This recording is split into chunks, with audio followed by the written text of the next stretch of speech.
2023 do Verão na Correio foi lindo demais, né? Quem acompanhou sabe, foi inesquecível. Teve todo o talento de Israel Muniz, Gracinha Teles e Bia Vilachan. E muito mais, né? Quem conta pra gente é Letícia Silva.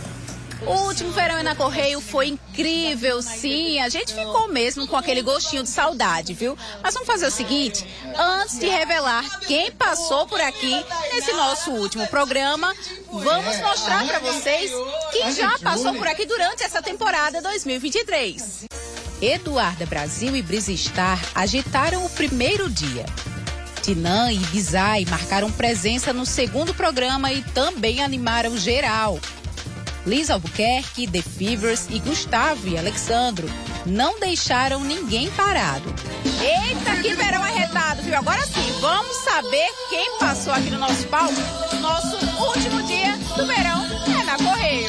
Israel Muniz, Bia Vilachan e Gracinha Teles fizeram a temperatura do nosso verão ir lá pra cima.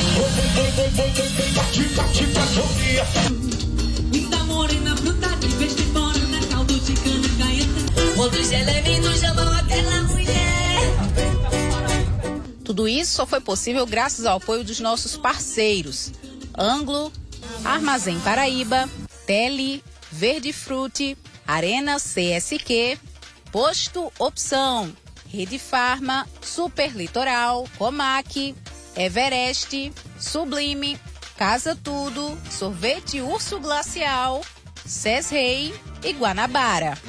2024 tem mais! Até lá! Impressionante como já fica esse gostinho de saudade, né? Foi incrível. A sensação é mesmo de missão cumprida. Um agradecimento especial a toda a nossa equipe, aos parceiros do Verão é na Correio e, claro, a você que acompanha a gente, que faz tudo acontecer. E olha, muito obrigada, viu, pela sua participação, pela interação. Foi muito especial. E muito em breve, mas assim, muito em breve, tem novidade aqui na tela da TV Correio. Não posso contar por enquanto, é um gostinho aí de surpresa. Daqui a pouquinho você vai saber, mas tem mais animação, música, ó, silêncio. Depois eu te conto. Deixa eu voltar a conversar aqui com a doutora Larissa Tavares sobre glaucoma. Esse é o assunto de hoje aqui no quadro Só Saúde. Essa é uma doença, né? Uma principal causa aí de cegueira irreversível. A gente está falando sobre isso hoje aqui no quadro Só Saúde. Deixa eu pegar já aqui o WhatsApp do Mulher Demais, porque tem muitas perguntas aqui no nosso WhatsApp, tá, doutora? Uma telespectadora disse que tem um filho que foi diagnosticado com glaucoma aos 10 anos de idade. Isso já faz 8 anos e ele segue tratamento. E ela disse que se preocupa muito porque ele fica muito tempo mexendo no celular. Aí pergunta, isso pode agravar a doença de alguma forma? Em relação direta com o glaucoma, o uso desses aparelhos, né, digitais, smartphones, tablets, tem muito mais correlação com o desenvolvimento da miopia.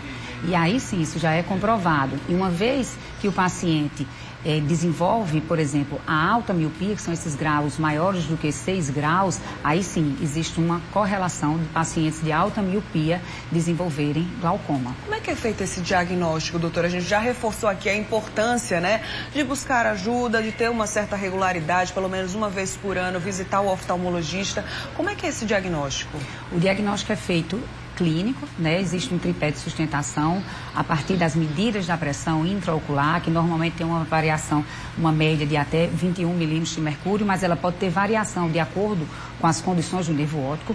A avaliação do nervo óptico é imprescindível, já que o glaucoma é a doença deste nervo, e também a avaliação do campo visual, já que ele causa características muito importantes e muito características do nosso campo visual. O que é que o glaucoma faz? O indivíduo ele começa a perder a periferia. O campo de visão periférico, ele vai se esvanecendo até que ele começa a enxergar como se fosse no final iluminado de um túnel, né? Como se fosse um tubo. Isso é bastante característico. Mas existem alguns outros exames que são inerentes, principalmente em casos duvidosos. Eu costumo dizer que é um quebra-cabeça, que a gente tem que ir montando até chegar ao diagnóstico final, como a avaliação do ângulo, como eu falei, que é uma espécie de ralo por onde escoa esse humor aquoso, e fotos que vão sendo documentadas para que a gente possa fazer acompanhamento, principalmente naqueles casos que são duvidosos. E todos esses exames juntos, eles vão também fazer não apenas o o diagnóstico, mas o controle nos anos subsequentes. Aqui mais uma dúvida do nosso WhatsApp, a da Maria Goretti. Diz que a mãe dela tem glaucoma há anos e ela perdeu a visão do olho direito. E aí ela disse o seguinte, gostaria de saber o seguinte, minha mãe usa colírio e ela pinga uma vez ao dia. Ela passa uns 3 meses usando esse mesmo colírio. Porém, na caixinha tem dizendo que o colírio só é válido por 1 mês. E ela usa durante 3 meses. Ela quer saber se pode correr algum risco nesse sentido aí, já que a validade é de 1 mês só. O que é que acontece? Às vezes a pessoa faz o tratamento correto e não acaba aquele medicamento, né? Então vou usar mais uns meses aí.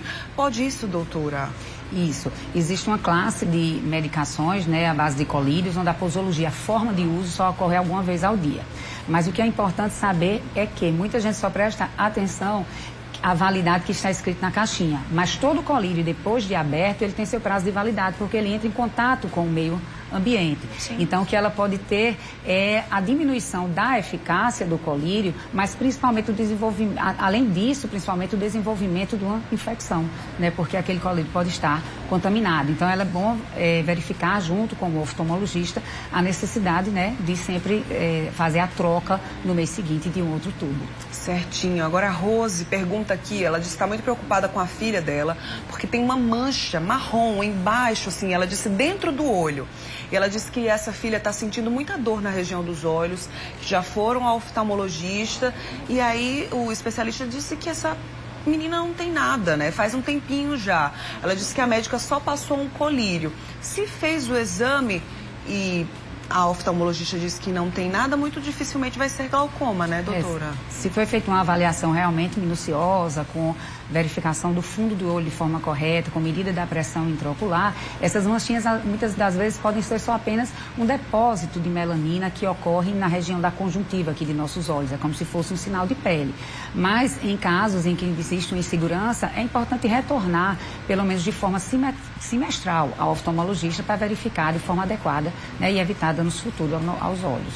Mais um telespectador aqui, pergunta se quem tem astigmatismo ou algum outro problema de visão tem mais chance de desenvolver o glaucoma. Sim, os erros de refração que estão mais associados ao glaucoma, existem estudos que comprovam, né, que pessoas com alta miopia têm uma chance maior de desenvolver o glaucoma e pacientes também hipermétropes, né, com a dificuldade para perto, o olho deles tem um formato menor, né, a imagem se forma atrás da retina, então, pelo formato menor, esse ângulo também pode ser estreito e predispor ao desenvolvimento de glaucoma. A gente viu aqui alguns telespectadores falando que tem glaucoma, uma disse, inclusive, que já usa colírio há muitos anos e vai precisar usar para a vida inteira.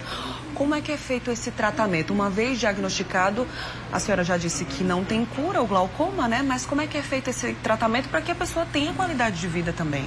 Então, como eu falei, justamente, o glaucoma não tem cura, ele tem prevenção da cegueira. Uma vez glaucoma, para sempre glaucoma. E por isso tão importante a adesão ao tratamento. É o que mais configura a prevenção, né? Você fazer o uso correto das medicações. Então, a maioria dos casos, a gente consegue fazer o controle com o uso de colírios antiglaucomatosos. Às vezes, a gente faz até terapias combinadas com mais de um colírio, dependendo do caso. Quando esses colírios eles não são suficientes para o caso, aí sim, a gente pode lançar mão do uso de lasers para desobstruir esse espaço de drenagem do ângulo, ou até mesmo destruir algumas células para diminuir a produção também desse líquido, ou lançar mão de cirurgias tradicionais, como se fossem fazer pequenas fístulas, furinhos, para que tenha uma maior saída, uma maior circulação desse líquido e não aumente a pressão interna do olho e leve ao dano no nervo óptico e, consequentemente, a cegueira. Independente de qual seja o caso, é importantíssimo, né, doutora, essa regularidade, esse compromisso com o tratamento. Uma vez que o diagnóstico foi confirmado, é uma responsabilidade não somente do especialista que vai acompanhar, mas o paciente precisa assumir esse compromisso de seguir esse tratamento, assim, mas é para a vida inteira mesmo, né? Do contrário, quais são os riscos? O risco é de levar à cegueira. Eu sempre até brinco com meus pacientes que, da mesma forma, quando a gente insere um colírio para o tratamento do glaucoma, já que ele não tem cura, porém tem controle, eu até brinco com eles que, a partir de agora, ele vai, assim como ele aprendeu a escovar desde criança os dentes como uma rotina, ele também vai ter que ter a rotina com esse uso dos colírios. Sim. Porque não adianta pingar um dia sim, um dia não, pingar em horários diferentes, porque ele tem que ter uma adesão muito forte. Esse é o principal ponto do glaucoma. Porque todos esses tratamentos, eles estão voltados ao controle da pressão intraocular, porque é o único fator de risco associado ao glaucoma que, se a gente faz a redução, ele realmente é comprovado de prevenir a cegueira desse paciente. Muito bem, conversei aqui com a oftalmologista Larissa Tavares. Doutora, muito obrigada, viu, pelos esclarecimentos. Acredito que você tirou muitas dúvidas, né, do pessoal que participou através do WhatsApp do Mulher Demais, mas tem muita gente aí atenta ao nosso conteúdo também. Então, obrigado e boa semana, viu? Até a próxima. Eu que agradeço, Bruna, sempre a confiança. Estou à disposição para qualquer dúvida, a esclarecer de qualquer um telespectador. Tudo certo. Até a próxima, viu? Obrigada aí mais uma vez. Chegue pra cá, meu filho.